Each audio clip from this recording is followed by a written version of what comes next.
मीठापुर नाम का एक गांव था। उस गांव में सुशीला नाम की बुढ़िया रहती थी। सुशीला के पास एक अंगूर का बहुत ही बड़ा बाग था। उस बाग के अंगूर बहुत ही मीठे और अच्छे थे। एक दिन एक चुड़ैल सुशीला के बाग के ऊपर से गुजर रही होती है कि तभी उसे कई बच्चे बाग में खेलते हुए दिखते हैं। कितने सारे बच्चे खेल रहे हैं, क्यों ना नीचे चलकर देखूं और मौका मिलते ही खा जाऊं इनको। ऐसा कहकर चुड़ैल अंगूर के बाग में उतर जाती है। बाग में पहुंचकर वो छुप जाती है और बच्चों को देखने लग जाती है। तभी सुशीला वहां आती है और बच्चों को अपने पास बुलाती है। सारे बच्चे सुशीला को घेर कर खड़े हो जाते हैं। अरे मौसी, दो ना जल्दी से अंगूर, मुझे बहुत भूख लगी है। मैंने तो सुबह से कुछ नहीं खाया है। फिर सुशीला सबको अंगूर दे देती है और बच्चे भी अंगूर लेकर चले जाते हैं। तभी एक बच्चा आता है और सुशीला से मांगता है, दादी मुझे भी अंगूर दो ना, मैंने कई दिनों से कुछ नहीं खाया। मेरे माँ बाप नहीं है ना, शायद इसलिए। नहीं नहीं, रोते नहीं है बेटा, मैं नहीं भगाऊंगी तुम्हें। आओ मेरे पास, मैं देती हूँ अंगूर। लेकिन सुशीला अपनी टोकरी में झांकती है। अंगूर खत्म हो चुके होते हैं। ओह, लगता है अंगूर खत्म हो गए, लेकिन तुम चिंता मत करो बेटा, मैं तुम्हारे लिए ताजे अंगूर तोड़ कर लाती हूँ। ऐसा कहकर सुशीला अंगूर तोड़ने के लिए बाग में चली जाती है। लेकिन अंगूर काफी ऊंचाई पर होने के कारण उसके हाथ वहां तक नहीं पहुंच पाते। ये अंगूर भी मुझसे तोड़े नहीं जा रहे। वो बेचारा लड़का भूखा बैठा हुआ है, मैं अब उसे क्या जवाब दूंगी। ये सब चुड़ैल अंगूर की बेलों के पीछे छुपकर देख रही होती है। चुड़ैल के भीतर भी इंसानियत जाग जाती है और वो सोचती है, अरे वाह, क्या औरत है, एक अनजान लड़के के लिए कितनी कोशिश कर रही है कि वो बेचारा भूखा न रह जाए। मुझे इस औरत की मदद जरूर करनी चाहिए। ये सोचकर चुड़ैल एक लड़की का रूप बदलकर सुशीला के पास जाती है और बोलती है, दादी लाओ, मैं तुम्हारी मदद कर दूं, मैं अंगूर तोड़ देती हूँ। ऐसा कहकर चुड़ैल अंगूर तोड़ने लगती है। मदद के लिए शुक्रिया बेटी, लेकिन आज से पहले मैंने तुम्हें कभी गांव में नहीं देखा। तुम कौन हो? वो मैं, दादी, दरअसल मैं पास के गांव से आई हूँ। तुम भी तोड़ कर खा लो, जब तक मैं उस बच्चे को ये अंगूर देकर आती हूँ। ऐसा कहकर सुशीला उस लड़के को अंगूर देने के लिए चली जाती है और इधर चुड़ैल भी अंगूर खाकर वहाँ से चली जाती है। वाह, कितने मीठे और स्वादिष्ट अंगूर हैं। और उससे प्यारी है ये दादी। सुशीला वापस आती है और लड़की को वहाँ ना पाकर हैरान हो जाती है और हंसने लगती है। अरे ये लड़की कहाँ चली गई? चुड़ैल को सुशीला के बाग के अंगूर इतने पसंद आते हैं कि वो लड़की बनकर रोज उन्हें खाने के लिए आने लगती है और अंगूर खाकर वहाँ से चली जाती है। वाह, मजा ही आ गया अंगूर खाने का। कुछ भी कहो, चुरा कर खाने का अपना ही मजा है। उसी गांव में मुन्ना और नदीम नाम के दो आदमी रहते थे जिनकी नजर उस बाग पर थी। अरे नदीम भैया, इस बाग की जमीन करोड़ों की है और ये बुढ़िया यहाँ क्या उगा रही है? अंगूर। अरे कितनी बार बोले हैं कि हमको दे दे जमीन, लेकिन नहीं देती है। सही कह रहे हो मुन्ना, मन तो करता है इस बुढ़िया का टेंटुआ दबा दूं। हमारा भी लाखों का नुकसान करवा रही है ये बुढ़िया। अरे मैं तो कई बार इस बुढ़िया को बोल चुका हूँ पैसे ले ले, लेकिन बार बार मनहूस की तरह कहती है, मैं ये जमीन जीते जी नहीं बेचूंगी। तुम भी सही एक्टिंग कर लेते हो बुढ़िया की मुन्ना। चलो कल फिर चलते हैं और फिर से बात करते हैं इस जमीन के बारे में। अगले दिन नदीम और मुन्ना सुशीला के पास पहुंचते हैं। चुड़ैल भी उस दिन बाग में ही होती है। नदीम बाहर से ही सुशीला को बुलाता है, बुढ़िया, ओ बुढ़िया, बाहर निकल। नदीम की आवाज सुनकर सुशीला बाहर की ओर आती है और बोलती है, कौन मनहूस है जिसे बात करने की भी तमीज नहीं है? ओह, तुम दोनों कबाड़ी यहाँ फिर से आ गए। बोला था ना कि ये जमीन नहीं बेचनी है मुझे। अरे दादी, बेच दो ना ये जमीन। इतने पैसे मैं दे रहा हूँ तुम्हें, इतने पैसे कोई नहीं। और वैसे भी क्या रखा है इस जमीन में? इस जमीन में क्या रखा है ये तुम जैसे पैसों के लालची नहीं समझेंगे। और रही बात इस जमीन को बेचने की, मैं इस जमीन को जीते जी तो नहीं बेचूंगी। चलो अब दोनों फुटो यहाँ से। बुढ़िया, तूने हम दोनों का बड़ा अपमान किया है, तुझे इसकी सजा जरूर मिलेगी। हम दोनों तुझे छोड़ेंगे नहीं।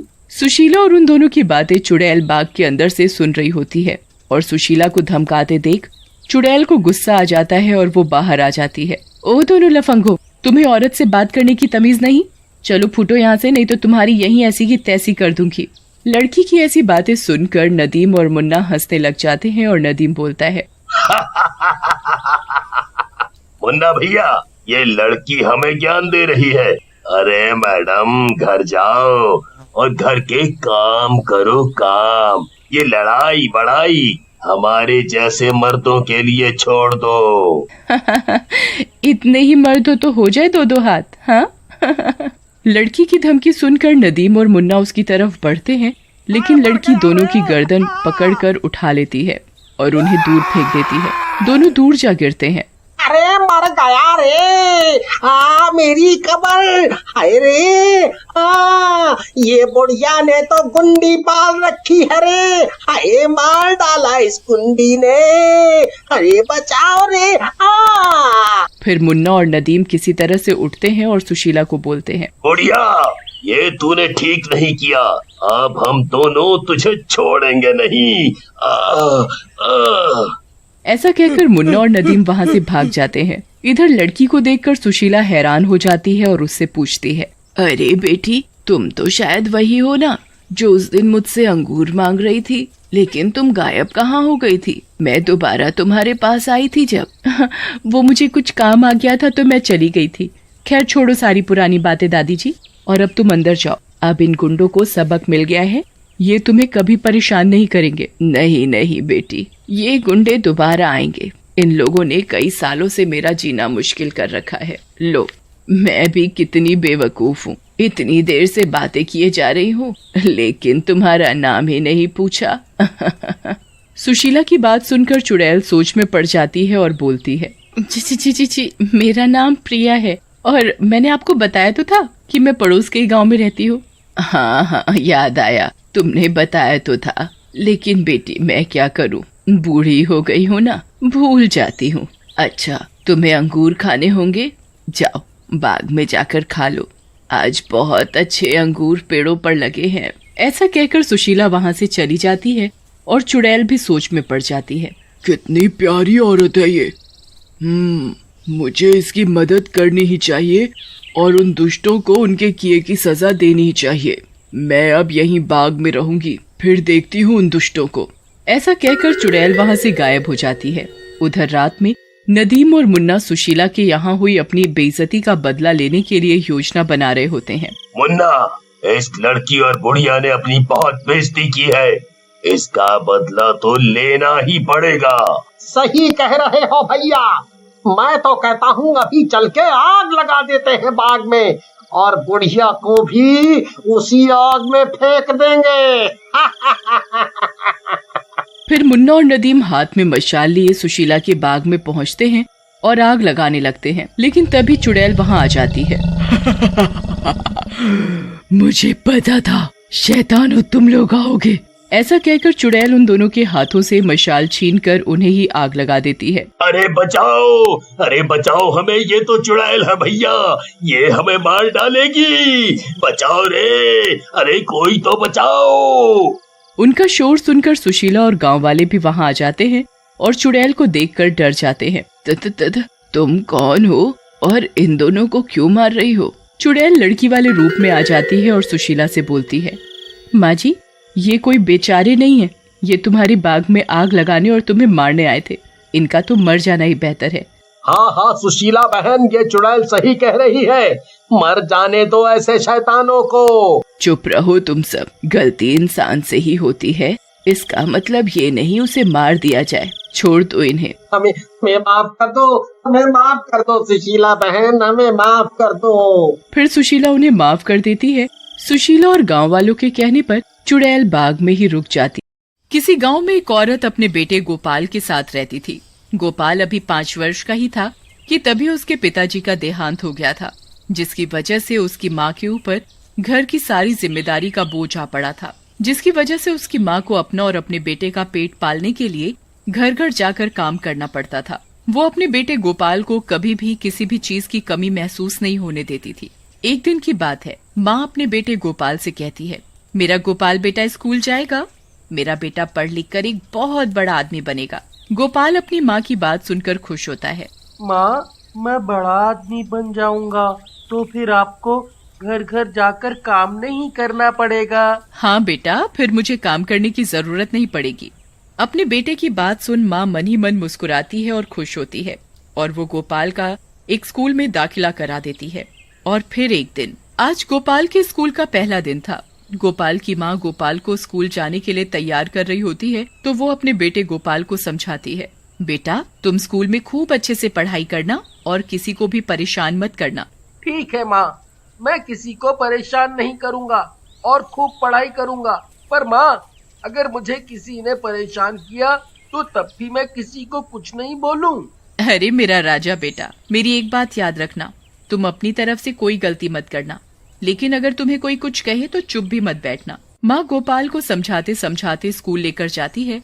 तभी गोपाल का स्कूल भी आ जाता है और गोपाल स्कूल में चला जाता है। और फिर क्लास में पहुंचकर सभी बच्चे गोपाल से पूछते हैं, तुम्हारा नाम क्या है? मेरा नाम गोपाल है। गोपाल दूसरे बच्चे से पूछता है, तुम्हारा नाम क्या है? मेरा नाम मोहित है। और तुम कहाँ रहते हो? मेरा घर पास ही में है। मोहित और गोपाल दोनों अच्छे दोस्त बन जाते हैं और फिर कुछ देर बाद स्कूल की छुट्टी हो जाती है तो मोहित और गोपाल दोनों साथ साथ घर जाते हैं। तभी मोहित के पिताजी मोहित को घर ले जाने के लिए आते हैं। मोहित बेटा, चलो घर चले। मोहित गोपाल से कहता है, ये मेरे पिताजी हैं। तुम्हारे पिताजी तुम्हें लेने नहीं आए? गोपाल उदास मन से कहता है, मेरे पिताजी नहीं हैं, वो मर गए। ये कहकर गोपाल अपने घर चला जाता है और घर आकर अपनी माँ से बोलता है, माँ, मेरे पिताजी क्यों मर गए? सबके पिताजी स्कूल से लेने आते हैं, पर मेरे तो पिताजी ही नहीं हैं। तू चिंता क्यों करता है, मैं हूँ ना, अब से मैं तुझे स्कूल से लेने आ जाया करूँगी। अब खुश? गोपाल अपनी माँ की बात सुनकर बहुत खुश हो जाता है और उसकी माँ उसे खाना खिलाती है। खाना खाते खाते गोपाल अपनी माँ से कहता है, माँ, आप घर घर जाकर सारा दिन काम करती रहती हो, आप थकती नहीं हो? मेरे गोपाल बेटा, पेट भरने के लिए काम तो करना ही पड़ेगा, तुझे बहुत बड़ा आदमी जो बनाना है। गोपाल अपनी माँ से पूछता है, माँ, क्या ऐसा नहीं हो सकता कि मुझे कोई जादुई चीज मिल जाए जिससे मैं आपके लिए सब कुछ ले सकूं जिसकी आपको जरूरत है? फिर आपको कभी काम करने की जरूरत नहीं पड़ेगी। माँ गोपाल की ऐसी बात सुनकर मुस्कुराती है और गोपाल से कहती है, बेटा ऐसी कोई चीज नहीं होती, तुम फालतू की बातों पर ध्यान मत दिया करो। तभी गोपाल अपनी माँ से बोलता है, माँ, मैं खेलने जाऊँ? हाँ बेटा, पर ज्यादा दूर मत जाना, यहीं घर के पास ही खेलना। फिर उसकी माँ अपने काम में लग जाती है। गोपाल खेलते खेलते दूर निकल जाता है और सोचता रहता कि काश मुझे कोई जादुई चीज मिल जाए जिससे मेरी माँ को किसी भी चीज की कोई कमी ना हो। वो सोच ही रहा होता है तभी उसे वहाँ एक सड़क पर पड़ी हुई एक अंगूठी मिलती है। वो दिखने में एक अजीब सी अंगूठी लग रही थी और वो उस अंगूठी को उठा लेता है और उसे अपने हाथ में पकड़कर बड़े गौर से देखता है। ये अंगूठी तो बड़ी अच्छी है। तभी उस अंगूठी में से एक भूत निकलता है। भूत देखकर गोपाल बड़ा खुश होता है। अरे वाह, अंगूठी में से आदमी निकला। गोपाल की बात सुनकर भूत हंसने लगता है। तुम्हें मुझसे डर नहीं लगता?